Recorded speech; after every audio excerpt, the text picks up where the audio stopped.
Libro segundo de Moisés. Éxodo. Capítulo 10. Bueno, el Eterno entonces dijo a Moisés, entra en la presencia del faraón porque yo he endurecido su corazón y el corazón de sus siervos para mostrar entre ellos estas mis señales. Ahora, hay una razón por la cual ahora el corazón de faraón se endurece. No porque algunas personas piensan que Dios no quiere que él se salve, que no le va a dar salvación, no. Desde que comenzamos a hablar de Faraón y Moisés, nos dimos cuenta que había un problema en el corazón del Faraón. Él no quería saber nada del Dios de Israel, del Elohim de Israel. Él ya decidió en su corazón rechazarle. Entonces, cuando una persona toma esa decisión, aunque no es que uno va a decir, decido no seguirle a Dios, nunca va a decir así, pero en su interior ya toma esa decisión de que no va a aceptar la palabra de Dios. Pero va a fingir, va a ser religioso, va a aparentar que escucha la palabra, todo va a aparentar. Pero dentro de su corazón ya decidió no seguir. Entonces, ese tipo de persona, como hablamos, es lo que Dios endurece para mostrar lo que le va a ocurrir a la persona que le rechaza al Padre. Y eso es lo que está ocurriendo con Faraón. Faraón ya decidió no salvarse, así se puede decir, ¿no?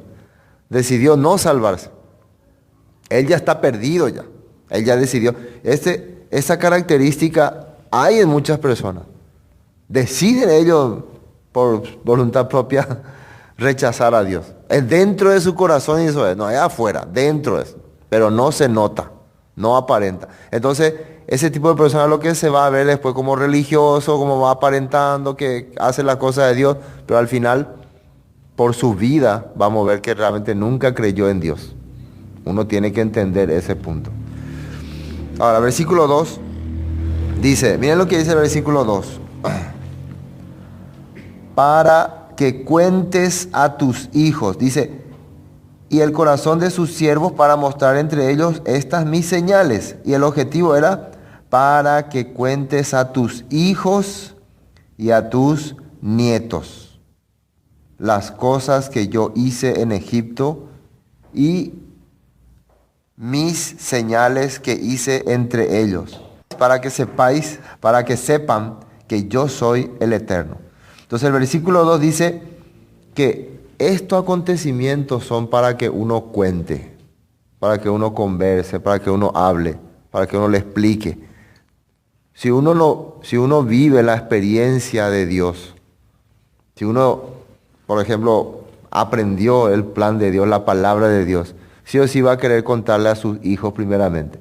Ahora, si no tuvo la oportunidad de contarle a sus hijos, en este caso va a contarle a sus nietos. Entonces, todas las señales que Dios permitió en la Escritura, todo lo que permitió que ocurra acá, todo lo que permite que pase aquí, es para que quede como fuente, como base y como, ¿qué puede decir? Como señal de que el Todopoderoso fue quien rescató, quien salvó a su pueblo. Todo lo que ocurre acá. Entonces, por eso uno puede pensar, ¿por qué no ha pasado tantas cosas? ¿Por qué me sucedió estas cosas? ¿Por qué tuve que experimentar estas situaciones? Todas las cosas que ocurren en la vida de la persona también es para que pueda haber testimonio y señales de que el Padre estaba trabajando con nosotros. Esa es la realidad. Hoy en día la gente no quiere comentar con sus hijos la palabra, y mucho menos con sus nietos. La gente se ha encerrado en su propio mundo y ha tomado la palabra de Dios como algo que pasó de moda. Por eso hay tantas cosas por las cuales interesarse que la palabra de Dios ya quedó como segundo plano. Así quedó. Pero el objetivo que Dios tenía de hacer todas estas cosas, de experimentar todas estas cosas, es que quede como un testimonio. Yo puedo pensar, hasta acá, todas estas plagas nos están mostrando lo que va a ocurrir. ¿Por qué será que el Padre quiere que nosotros le contemos a nuestros hijos, a nuestros nietos, todo lo que ocurrió en Egipto? Porque va a haber un acontecimiento similar, el segundo éxodo. Entonces, los que ya han aprendido esta historia, han escuchado esta historia sobre el éxodo de Egipto, cuando estén experimentando ese segundo éxodo, para ellos no va a ser ninguna novedad. Pero las personas que no conocen esto o les pareció solamente una historia lejana, a ellos sí les va a sorprender. Entonces, muy importante, ¿no? El versículo 2, de que para que cuentes a tus hijos, para que cuentes a tus hijos y a tus nietos las cosas que yo hice en Egipto y mis señales que hice entre ellos, para que sepáis que yo soy el Eterno. Entonces vinieron Moisés y Aarón a Faraón y le dijeron: el Eterno, el Elohim de los hebreos, ha dicho así: ¿hasta cuándo no querrás humillarte delante de mí? Deja ir a mi pueblo para que me sirva. Y una vez más sale esta palabra clave. ¿Cuál es? Deja ir a mi pueblo. Deja ir a mi pueblo. Y otra cosa que dice ahí, ¿cuál es? ¿Hasta cuándo no querrás humillarte?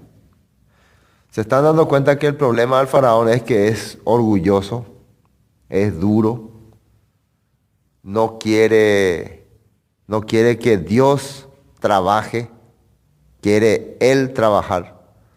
No quiere que se haga la voluntad de Dios, quiere que se haga su voluntad. No quiere, a pesar de que vio y experimentó. Es decir, cuando una persona lee lo que dice la Biblia, pero no quiere hacer. No, pero no voy a hacer. Voy a hacer como yo creo nomás. Aunque está ahí. Ese es el faraón. Y va a estar con la cara dura y con la cara orgullosa y con la cara no me importa, de tanto que tuvo ya su razón al principio. Todo esto comenzó desde el principio, cuando él se sentía con poder sobre los hebreos. Si él hubiera entendido desde esa señal de la serpiente del bastón que se convierte en serpiente y come a sus dos serpientes, ya hubiera su corazón estado listo para escuchar la palabra. Pero desde ahí ya se cerró. Y vos cuando te cerrás, por ejemplo, una persona se cierra en un punto. Acá se cierra y no abre eso, no soluciona ese punto, y encima de ese punto le encima otro. Se va cerrando cada vez más. Y otro, hasta que hay el punto que ya no podemos hablar con esa persona. O esa persona ya decidió no cambiar. Eso es lo que ocurrió con muchas personas. Decidieron desde el principio cerrar su corazón. Entonces ya cuando vinieron las demás plagas, aunque eran más fuertes señales, pero cerró su corazón. Y después venía otra plaga, más fuerte señales, cerró su corazón. Ahora ya no se puede más abrir. Cuando vos te peleas con una persona, te enojas con alguien y cada vez va cerrando, después ya no le podemos ni hablar, ni ver, ni nada. Después ya le considera tu enemigo máximo. Ahora Faraón le odia ya a Moisés. Le odia ya. Porque según Faraón y según el pueblo de Egipto, Moisés le está dañando a ellos. Por causa de Moisés ellos están sufriendo. Pero Moisés no le está haciendo nada, pero ellos creen así. La gente cuando endurece su corazón va a culpar a los predicadores. Los predicadores son los que no tienen la fe. Los de la iglesia son los que no tienen el corazón de servir. Por eso nos va mal, por eso somos orgullosos. Empezó pues a cerrar desde un puntito y ahí ya se fue. Ya no se puede más abrir. Eso ocurre con muchas personas. Bueno, sigamos, vamos a continuar. ¿Hasta cuándo no querrás humillarte delante de mí? Deja ir a mi pueblo para que me sirva. Y si aún rehúsas dejarlo ir, he aquí que mañana yo traeré sobre tu territorio langosta. Estas langostas son unos bichos voladores, ¿no? Que comen todo lo que hay, ¿no? Y estas langostas están aquí tipificando a un juicio que va a venir en los posteros tiempos para arrasar la humanidad. Para arrasar con la humanidad. Recuerden que las langostas eran normalmente unas plagas que solían arrasar, era un terror para los que tenían cultivo. Pero nunca habían venido de esta manera como va a venir ahora. Entonces lo que la Biblia nos está enseñando, porque en Apocalipsis habla, ¿no? Que se va a abrir un abismo y va a salir un tipo de langosta. Así dice, ¿no? Un tipo de langosta extraño, ¿no? Vamos a ver después ese texto, pero vamos a seguir leyendo acá.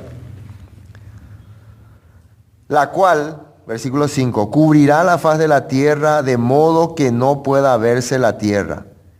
Y ella comerá lo que escapó, lo que os quedó del granizo.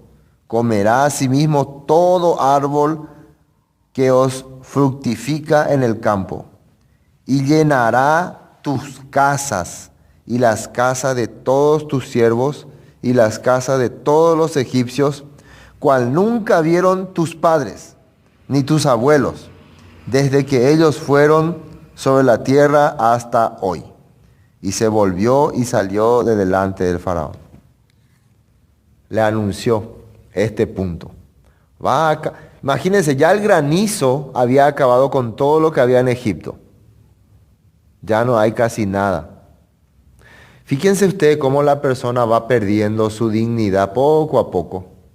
Cuando vos sos una persona digna, respetuosa, tener un corazón abierto con Dios, con los hermanos, pero de repente te va cerrando. De repente te cerrá un poquitito.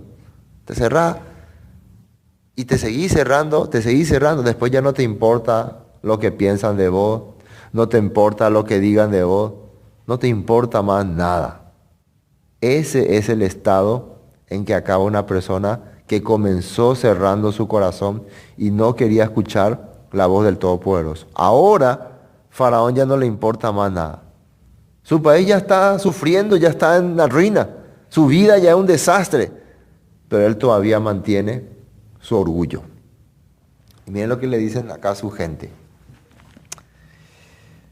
Dice 7. Entonces los siervos de Faraón le dijeron: ¿hasta cuándo será este hombre un lazo para nosotros? Deja ir a estos hombres para que sirvan al Eterno su Elohim. ¿Acaso no sabes todavía que Egipto está ya destruido? ¿Qué le dicen sus siervos? Y hay que entender que para que los siervos le hablen así a Faraón, es porque ya ellos entendieron que él ya perdió la razón. Anteriormente, para los egipcios, Faraón era un dios. Era toda una divinidad, era el Horus vivo. Y ahora, ¿cómo un hombre se va a atrever a decirle al Horus vivo que haga caso lo que dice el Moisés? Y además está diciendo, Moisés tiene más poder. Este hombre está haciendo interrupción en nuestra vida. Déjale ir. Ellos ya no quieren saber más nada de los hebreos. Entonces ustedes se pueden dar cuenta que ya no es más un problema del país, del gobierno, en este caso. Este problema ya es del corazón de Faraón. La gente siempre vamos a comparar. Nosotros cuando estamos estudiando Éxodo, estamos comparando el corazón que va a tener el hombre en los últimos tiempos. La Biblia eso nos quiere enseñar. Como dice en Timoteo, arrogante, altanero, agresivo, amador de sí mismo. En los postreros tiempos se levantarán hombres de esa característica. Dice. Eso es lo que Éxodo nos está enseñando. Entonces cada vez que vemos el corazón del faraón no tenemos que ver como algo independiente. Es el corazón de la actualidad. Es el hombre actual. Duro, soberbio. Y ahora ya no es más el problema ni siquiera la situación, porque siempre la gente le culpa a la situación. No, porque esto porque me pasó esto, tenía problema con fulano. Siempre hay algún problema. Pero ahora el problema ya es el orgullo nada más. Hasta su propia gente le está diciendo, déjale ir. Nosotros no queremos saber nada de ello. Egipto ya está destruido. Ya no necesitan esclavos. Ya no hay nada que hacer, no hay cultivo, no hay nada. Y ahora va a venir la última gran plaga que va a arrasar con todo. Entonces vemos nosotros que hasta la gente que está a su alrededor ya se da cuenta que el faraón está mal. Entonces, cuando una persona piensa que tiene la razón, ¿cómo es que puede darse cuenta que está equivocado? Cuando los de su alrededor le empiezan a decir, está mal vos, está mal vos. Cuando ya son más de una persona. Cuando no es solamente la autoridad de Dios, sino también el amigo, el vecino o la familia le dice, mira, está mal. Cuando tiene que atender y a escuchar esas voces. Quiere decir que no está haciendo lo correcto. Pero cuando ni a eso quieren escuchar, ni al familiar, ni al amigo, ni al hijo, ni a la esposa, ni a la tía, ni a la abuela, ya está totalmente endurecido. A ese tipo de personas que se quieren encerrar en su pieza, que no quiere que nadie le hable, que no quiere que nadie le diga nada, bueno, ese está teniendo problemas ya. De esto es lo que hay que cuidar. Nosotros estamos hablando porque yo no creo que estemos en esta situación, no ahora. Pero estamos hablando porque puede llegar esta situación a nuestra vida, ¿no? ¿Entienden? No que alguien está con ese corazón aquí, ¿no? Pero puede ocurrir y puede aparecer. Entonces es mejor prevenir que curar. ¿Qué más dice? Y Moisés y Aarón Moisés y Aarón volvieron a ser llamados ante el faraón, el cual les dijo, andad, servid al Eterno vuestro Elohim. Ya le está dando permiso, ¿no? Andad, servid al Eterno vuestro Elohim. ¿Quiénes son los que han de ir? Y atiendan bien acá, porque acá aparece algo profético también. La pregunta del faraón, ¿quiénes son los que van a ir? ¿Quién le vas a llevar? Bueno. Moisés respondió, hemos de ir con nuestros niños. ¿Quién entra en primer lugar? ¿Quién entra? Niños. Tendría que decir, vamos a ir con nuestras esposas, los mayores, ¿sí o no? ¿Por qué entran niños? Porque la verdad, para gobernarle a una persona, vos tenés que atraparle a sus niños primero, ¿no? ¿Sí o no? Los niños son prácticamente, como quien diría, la futura mano de obra, los futuros esclavos. Si ustedes se dan cuenta, la sociedad actualmente, ¿a quién le está atacando? ¿A quién le quiere atrapar más en este tiempo? A los niños y jóvenes, ¿no? Con celulares, con videos, con tele, con juegos, con entretenimiento, con un montón de cosas. Para que esté ahí atrapado. Con música, con deporte. Le atrapa y los papás luego le empujan. Sí, hijo, anda, hijo, anda. Faraón, cuando escuchó esto, van a ver cómo reacciona. Entonces Moisés le entra, le dice, primero con nosotros, nuestros niños. ¿Qué era que dijo Yeshua cuando vio a unos niños que estaban a su alrededor? Quizá. Dejen que vengan a mí. Cuando eso, los discípulos que estaban haciendo, no, váyanse niños molestosos. No, él que dijo, dejen que ellos vengan a mí. Para mucha gente en aquel tiempo los niños eran como que no tenían que tener prioridad en aquel tiempo. Pero para Yeshua los niños eran prioridad. Y para Moisés también. Es una sombra profética, ¿no? Entonces, los cultos que nosotros hacemos, las reuniones con los niños, para muchos es un juego, nomás un chiste, o como no hay tiempo, no hay algo que hacer, se hace, pero no. Es lo que el Padre quiere, es el horario central del Shabbat. ¿Sí o no? Es el horario central del Shabbat. Entonces, para muchos padres tiene que ser importante esa reunión. Venir también, ver, participar, compartir, pero para muchos, por eso, se dan cuenta que algunos le invitan a shopping, a paseos, o a cumpleaños, a muchos lugares, el mundo le trata de atrapar, pero Dios quiere primero que estén los niños en su plan. ¿Quiénes van a ir contigo? Los niños. Después, con nuestros viejos, también los viejos, ¿no? Los caraí también tienen que estar, ¿no? Viejos, dicen. Con nuestros hijos y con nuestras hijas, con nuestra oveja, con nuestra vaca, hemos de ir, porque es nuestra fiesta, nuestra moed solemne, nuestra fiesta sagrada. ¿Cómo se decía fiesta sagrada? Mikrais Kodesh, ¿no? Mikrais Kodesh, fiesta de gran solemnidad, reunión importante para el Eterno.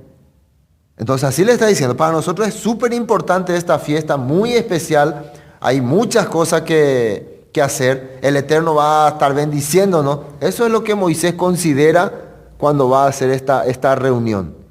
Los ancianos, los niños, los jóvenes, los hijos y todos nuestros animales, todas nuestras posesiones.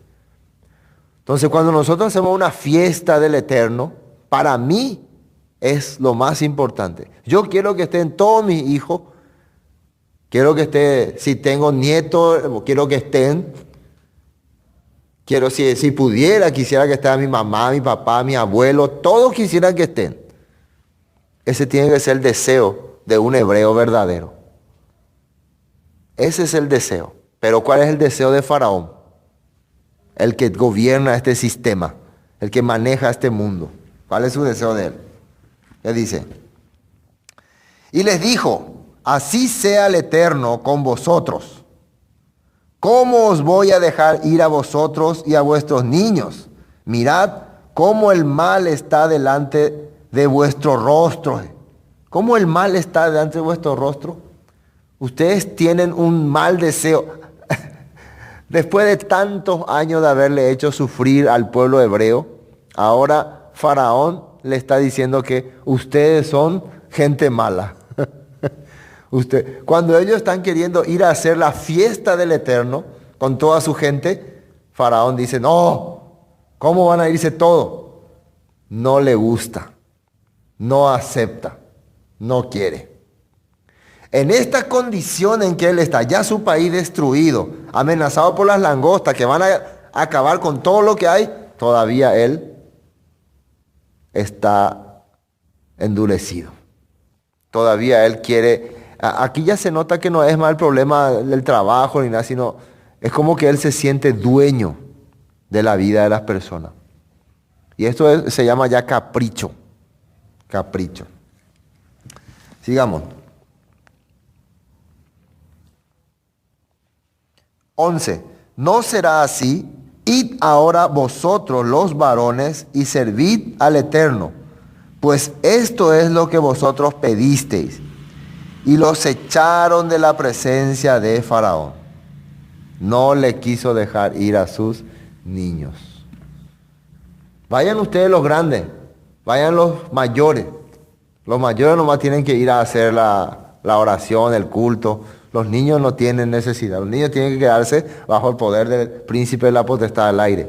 A nuestros hijos le damos todo el gusto, le damos todo su deseo. Y nosotros nomás tenemos que leer la Biblia. No. Por eso es que se hace el Shabbat, la reunión con la familia, para que los hijos también participen. Por eso se hace. Recuerden ustedes que Satanás quiere destruir a los niños, como destruyó el faraón a los bebés hebreos cuando nacían, les tiró en el agua, acabó con ellos porque quería interrumpir el crecimiento del pueblo hebreo. Sí. Mucho tiempo también la gente ha querido interrumpir que los niños, los jóvenes aprendan la palabra. Hasta ahora no hay gente que quiera enseñar a niños y a jóvenes. No hay gente que quiera dejar su tiempo para aprender, para reunirle a los niños y enseñarles. No hay. Entonces se están dando cuenta que Satanás le está arrasando la vida a muchas personas para que pueda acabar con el linaje de los hebreos. Eso está ocurriendo. Y acá vemos eso en la Escritura. Entonces uno tiene que apoyar más la actividad de los niños. Tendrían que apoyar más.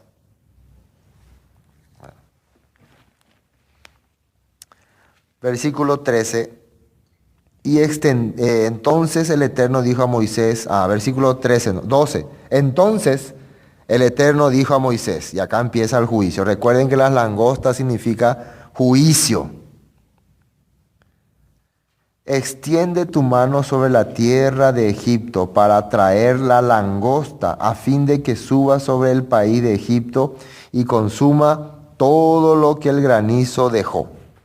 Y extendió Moisés su vara sobre la tierra de Egipto, y el Eterno trajo un viento oriental sobre el país todo aquel día y toda aquella noche, y al venir la mañana el viento oriental trajo la langosta. Entonces primero, toda una noche había ventarrón. Toda la noche. Vientos, y no podía ni dormir del ventarrón. Terrible. Soplaba, soplaba, soplaba. ¿El oriente de dónde sería? En la región de Egipto, ¿de dónde sería el oriente? El este. Entonces sería desde Asiria, Babilonia, por ahí. De ahí venía un viento fuerte. Jordania, Jordania, por ahí. Eso te dice la tierra del norte, la tierra de Israel. Pero esto es una sombra profética, porque hay eruditos, hay, ¿cómo se dice? Maestros que creen que estas langostas representan también una nación que en el futuro se va a levantar y va a arrasar con el mundo, con lo que quede del mundo. ¿Quién cree que es esa nación?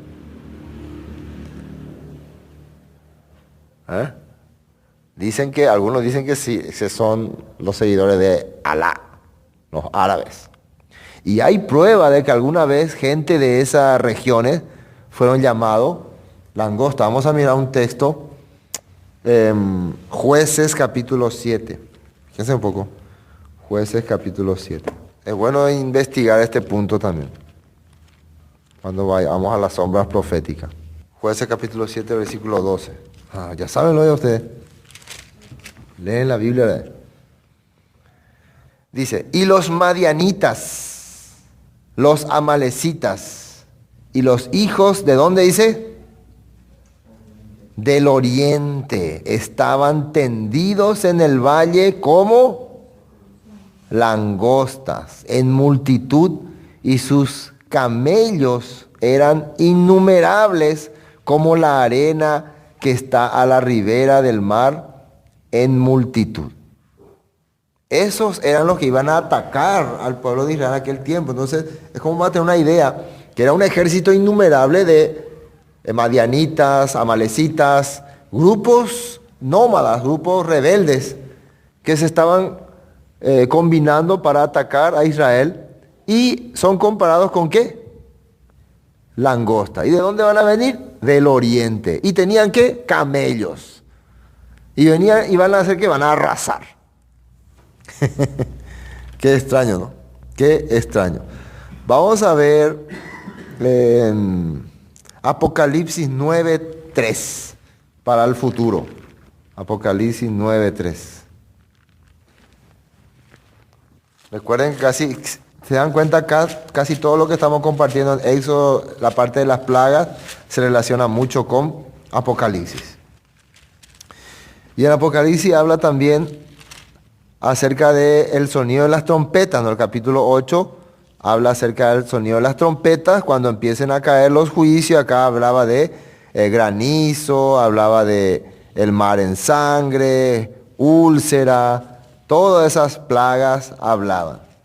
Pero en especial aquí sale sobre esta plaga. Capítulo 9, versículo 1. El quinto ángel tocó el shofar, y vino una estrella que cayó del cielo a la tierra, y se le dio la llave del pozo del abismo.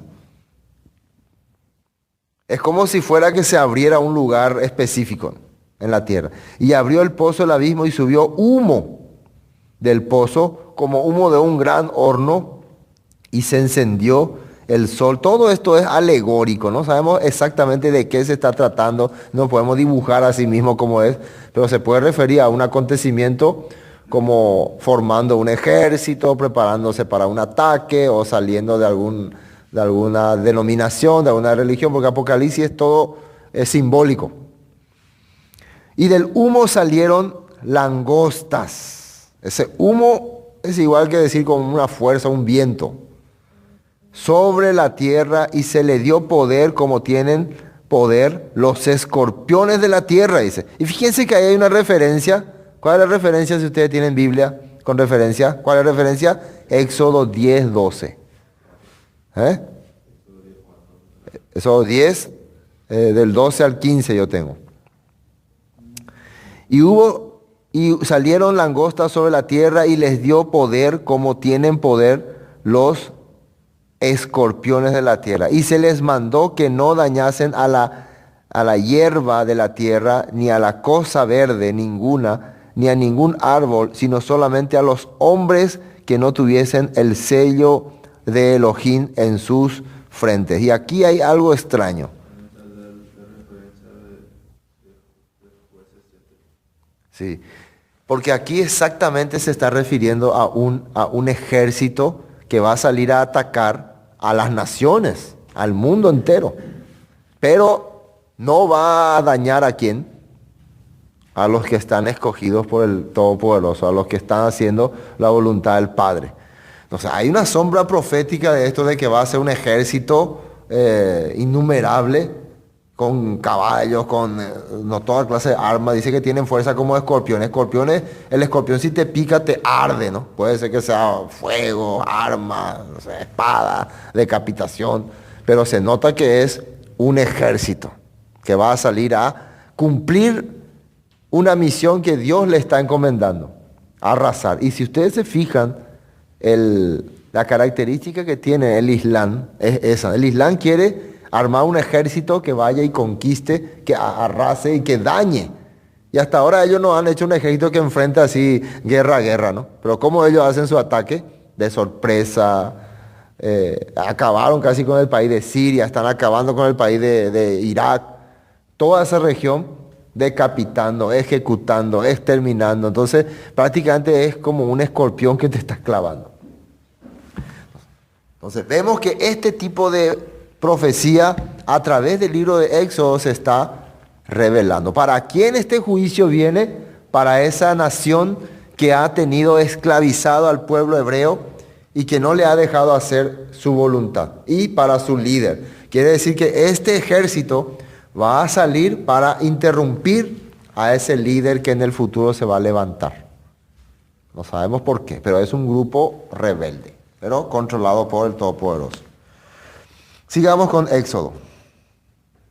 Versículo 13, ¿no? Y se extendió Moisés su vara sobre la tierra de Egipto, y el Eterno trajo un viento oriental sobre el país todo aquel día, toda aquella noche. Y al venir la mañana el viento oriental trajo la langosta.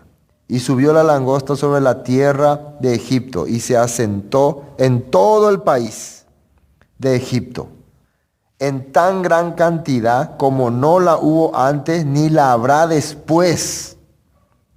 Y cubrió la faz de todo el país y oscureció la tierra y consumió toda la hierba de la tierra y todo el fruto de los árboles que había dejado el granizo. No quedó cosa verde en árboles, ni en hierba del campo, en toda la tierra de Egipto. Ahora sí que el país ya se quedó terrible. Entonces Faraón se apresuró a llamar a Moisés y a Aarón. Rápidamente le buscó otra vez y dijo, ¿qué dice acá? He pecado contra el Eterno vuestro Elohim y contra vosotros. Mas os ruego ahora que perdonéis mi pecado solamente esta vez y que oréis al Eterno vuestro Elohim que quite de mí al menos esta plaga mortal. Se dan cuenta que la característica de Faraón otra vez es cada vez que hay situación difícil, por favor, ora a Dios que me quite este problema. Solamente quiere que los problemas salgan. Una persona que de verdad se arrepiente, no solamente pide que se le saquen los problemas. Una persona que de verdad se arrepiente, pide al Todopoderoso que le cambie su corazón. David, cuando había cometido pecado, oró a Dios, pero cuando le vino el juicio, reconoció y aceptó, y se humilló. Oró por la salud de su hijo, pero al final, ocurrió la desgracia y él humilló su corazón. El apóstol Pablo también una vez oró a Dios para que le quite un mal y Dios le dijo, bástate mi gracia, y con ese mal él predicaba. Dios le dijo, no te voy a sacar ese mal, ese va a ser tu castigo, se puede decir, no es tu castigo, tu aguijón para humillar tu corazón. Era una enfermedad. Hay muchas veces que nos van a ocurrir cosas porque nosotros no hemos sido fieles a Dios. Pero si estamos arrepentidos, nosotros no es que le vamos a pedir a Dios, sácame este mal, no. Vamos a pedirle que tenga misericordia de nosotros y que cambie nuestro corazón. Y a pesar de todas las cosas que ocurren, porque servir a Dios es padecer, también dice la Escritura. No siempre servir a Dios es que te vaya todo bien, que no te pase nada, que todo es felicidad. También te van a venir tragedias, desgracias, sufrimiento, enfermedades. Y aceptar todo eso es humillarse. Entonces ahora Faraón pide perdón, pero él no acepta nada de lo que hace. Él no acepta que él ha fallado. Ese es su problema. Falso arrepentimiento. Entonces el Eterno trajo un fortísimo viento, versículo 19, occidental, y quitó la langosta y la arrojó en el mar Rojo. Ni una langosta quedó en todo el país de Egipto. Pero el Eterno endureció el corazón de Faraón y éste no dejó ir a los hijos de Israel. Nuevamente se endureció el corazón de Faraón. Ahora vamos a continuar para terminar este capítulo. El Eterno dijo a Moisés, otra vez, extiende tu mano hacia el cielo para que haya tinieblas sobre la tierra de Egipto, tanto que cualquiera la palpe. Ahora habla de algo raro, se llama tiniebla. Y la palabra tiniebla muchas veces representa también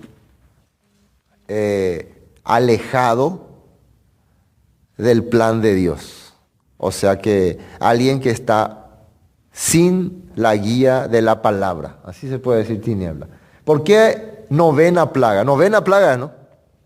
Novena plaga. ¿Por qué? ¿Y por qué tiniebla? Porque la novena plaga lo único que está demostrando es que este pueblo, esta gente, definitivamente está sin palabra. Si hasta la novena plaga llegaron, es porque nada de lo que han aprendido, han escuchado o Dios le ha mostrado, ha quedado en su corazón. No es solamente el ambiente lo que está en oscuridad, es el corazón de ellos. He visto esa palabra tiniebla en muchísimos textos, muchísimas partes, explicando el significado. La humanidad en la actualidad está viviendo así. Por ejemplo, hay este texto en Isaías, fíjense en Isaías 8. Isaías 8 hablaba de este punto. No, Isaías 9, 1. Nacimiento y reinado del Mesías, dice. Mas no habrá siempre oscuridad para la que está ahora en angustia, tal como la aflicción que le vino en tiempo que livianamente tocaron la primera vez, a la tierra de Zabulón y a la tierra de Neftalí. Pues al fin llenará de gloria el camino del mar de aquel lado del Jordán en Galilea de los gentiles. El pueblo, versículo 2, que andaba en nieblas, vio gran luz. Los que moraban en tierra de sombra de muerte, luz resplandeció sobre ellos. Es una profecía sobre el nacimiento del Mesías. Entonces, tratando de entender que este pueblo, por haber estado viviendo sin la palabra, vivían en sombra de muerte. Pero un día una luz le va a resplandecer. En este momento, todo el país de Egipto está en tiniebla. Pero ¿quiénes sí tenían luz? Gosén y los hebreos. Ellos sí tenían luz. Entonces, Dios lo que nos quiere hacer entender que los hebreos están representando la luz para las naciones. Así no es así. Los hebreos representan la luz para las naciones. En el caso de Zabulón, Neftalí, el Mesías que representa a Israel, porque Yeshua representa a Israel. Él va a venir a hacer luz para las naciones. Ese era el fin de los hebreos. En este caso, los hebreos están siendo luz para los egipcios. ¿Por qué ellos llegaron a este punto? Porque no habían aceptado hasta ahora el plan de Dios. Miren lo que dice otro texto que dice en Salmo 107. Salmo 107. Salmo 107. El versículo 10. Algunos moraban en tinieblas y sombra de muerte, aprisionados en aflicción y hierros, por cuanto fueron rebeldes, ¿qué dice ahí? A las palabras del Eterno y aborrecieron el consejo del Altísimo. Por eso quebrantó con el trabajo sus corazones, cayeron y no hubo quien los ayudase. Luego de que clamaron al Eterno, en su angustia los libró de sus aflicciones, los sacó de las tinieblas y de la sombra de muerte y rompió sus prisiones. Algunos dicen que moraban en tiniebla y sombra de muerte. ¿Y cuál es la razón? Fueron rebeldes a la palabra del Eterno. Pero cuando empezaron a ver, a cambiar sus corazones, Dios los libró de esa culpa. En Lucas 1:79, profecía acerca de el nacimiento de Juan el Bautista. Esto es interesante, ¿no? Es interesante. Lucas 1:79. Desde el 76 vamos a leer para entender mejor. Lucas 1:76. Y tú, niño, profeta del Altísimo serás llamado. Esto está hablando Zacarías cuando está profetizando, ¿no? Profecía de Zacarías dice.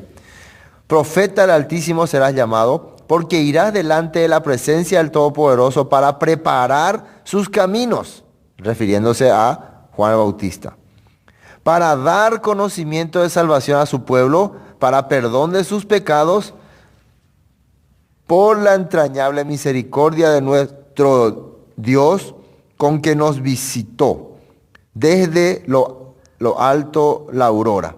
¿Y qué dice el 79? Para dar luz a los que habitan en tinieblas y en sombra de muerte, para encaminar nuestros pies por caminos de paz. Entonces el propósito del Mesías, propósito del pueblo del Todopoderoso era hacer luz. Y finalmente Mateo 27:45. Mateo 27:45. Mateo 27:45. 27:45. Cuando Yeshua estaba siendo crucificado, ¿qué estaba haciendo él? Estaba cargando la culpa, el pecado de toda la humanidad, de todo su pueblo. Y fíjense lo que ocurrió en ese momento. 44, vamos a leer. 25, 40, 20, 26, no, 27, 44. Lo mismo le injuriaban también los ladrones que estaban crucificados con él. Y desde la hora sexta hubo tinieblas sobre toda la tierra hasta la hora novena. Hora sexta hasta la hora novena. 1, 2, 3 horas, ¿no? Yeshua clamó a gran voz diciendo, Elí, Elí, lama sabactani. Esto es, Elohim mío, ¿por qué me has desamparado? Entonces, en el momento en que Yeshua estaba muriendo, estaba entregando su vida por los pecadores, dice que la tierra se cubrió de tinieblas, de oscuridad. ¿Para recordarnos qué? Para recordarnos el tiempo en que el Todopoderoso había dejado en oscuridad a Egipto. ¿Y cuál era la causa? La causa era el pecado. ¿Por qué causa ahora Yeshua estaba pagando el precio de la humanidad? Por causa del pecado. Esas tinieblas que está representando la falta de palabra, la falta de conocimiento de las cosas del Todopoderoso. Eso está representando. Fíjense lo que dice en Juan 1:1. Juan.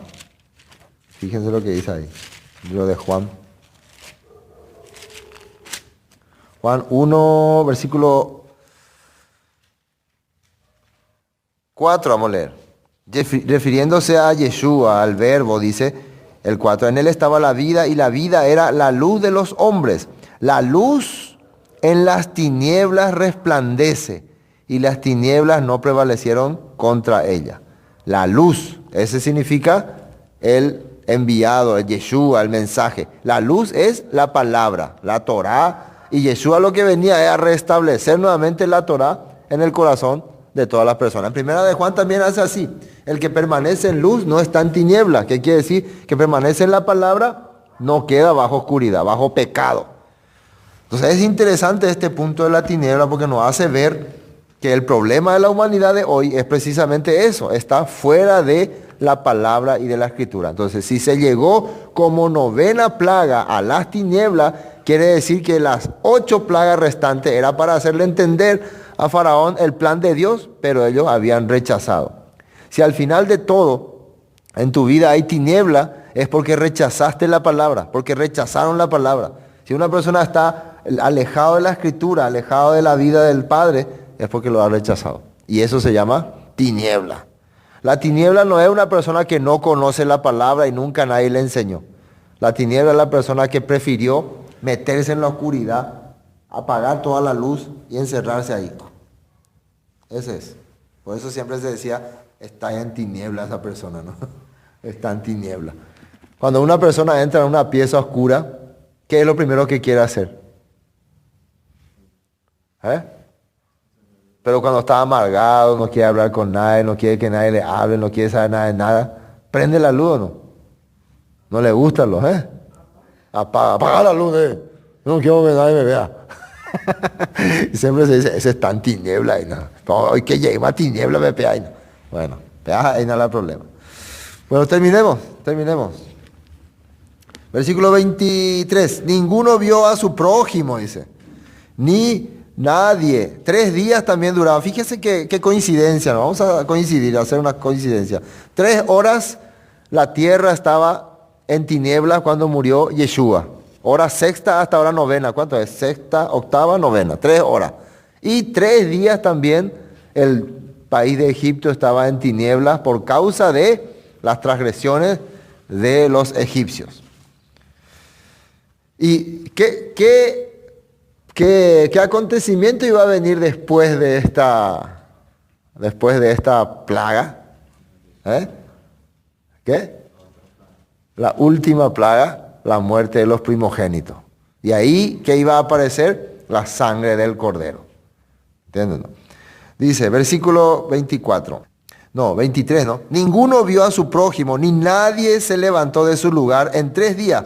Mas todos los hijos de Israel, ¿qué dice ahí? Tenían luz en sus habitaciones. Para los hijos de Israel no había problema. ¿Qué representa la luz? La Torá, la palabra, Yeshua. Los hijos de Israel tienen a Yeshua, tienen la Torá, tienen en su habitación, su morada, su hogar, en su vida, tienen luz. Porque están haciendo su voluntad.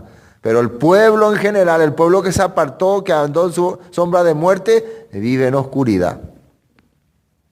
Después, 24. Entonces Faraón hizo llamar a Moisés y dijo, id, servid al Eterno, solamente queden vuestras ovejas y vuestras vacas. Vayan también vuestros niños con vosotros. Dice, ¿no? Ahora está negociando otra vez. Y Moisés respondió, tú también nos darás sacrificios y holocaustos que sacrifiquemos para el Eterno vuestro Elohim. Aquí ya Faraón le liberó a los niños.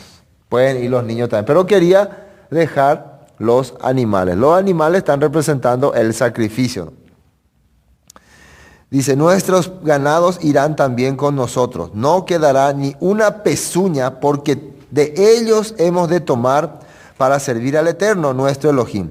Y no sabemos con qué hemos de servir al Eterno hasta que lleguemos allá. Ya esto le molestó a Faraón. Mira la situación que está, pero igual no aprende. Pero el Eterno endureció el corazón de Faraón. Le hizo, acá en el hebreo lo que está diciendo es, el Eterno puso, ¿cómo se puede decir? Rencor, odio o rabia, se puede decir. Acá sale la palabra hasak. O hasad es de fortalecer o se puso furioso, se hizo un esfuerzo grande. ¿Cómo se puede decir? La palabra hasad se usa también para positivo y para negativo. Hasad de esforzarse para servir a Dios. Cuando le dice Dios a Josué, esfuérzate y sé valiente, ¿no? Y acá también Faraón se está esforzando, pero para negarse, para rechazar a Dios. Hay momentos en que algunas personas se van a esforzar, van a hacer esfuerzo para enfrentarse con Dios. Hoy, eso está haciendo el faraón. Ese es el endurecimiento que está teniendo. Está llegando al máximo de poder, pero negativo. Finalmente, y dijo Faraón, retírate de mí, guárdate que no veas más mi rostro, porque cualquier día que vieres mi rostro, morirás. Ahora, ¿qué le dijo a Moisés? Ahora sí ya va en serio. Ahora ya no quiero más jugar. Si te vuelvo a ver, te voy a matar. Y Moisés respondió, bien, has dicho, no veré más tu rostro. Entonces, ¿se dan cuenta hasta dónde llega el orgullo? Hasta el deseo de querer matarle a una persona. Hasta ahora Faraón no podía hacerle nada a Moisés, porque él era un mensajero y el faraón entendía eso. Faraón entendía que un mensajero es solo eso. Pero a partir de este momento, él rompe todo protocolo y él ya declara, esa es como una declaración, yo voy a matar al mensajero de Elohim. Yo te voy a matar. La próxima vez que te vea la cara, va a ser para matarte. Entonces, ¿cómo puede ir a presentarse Moisés delante del faraón? Ya no puede, ¿no? ¿O puede? ¿Qué creen ustedes? ¿Puede o no puede? La siguiente vez que Moisés tenga que ir a faraón, ya será haciendo ¿qué cosa? Arriesgando su vida. ¿Entienden? Ya él está advertido de que le va a matar faraón. Entonces, Moisés va realmente a hacer el trabajo de un salvador. Y Dios a propósito endurece el corazón de Faraón para que se vea que el que liberta a Israel de Egipto es Moisés. Moisés es el libertador, no Faraón. ¿Entienden? No? Ese punto. Entonces, el corazón de Faraón ya está endurecido grandemente. Pero nosotros vamos a ver que igual Moisés va a presentarse una vez más ante el Faraón, pero teniendo en cuenta que su vida está en peligro, arriesgando su vida. Y hasta aquí vamos a compartir.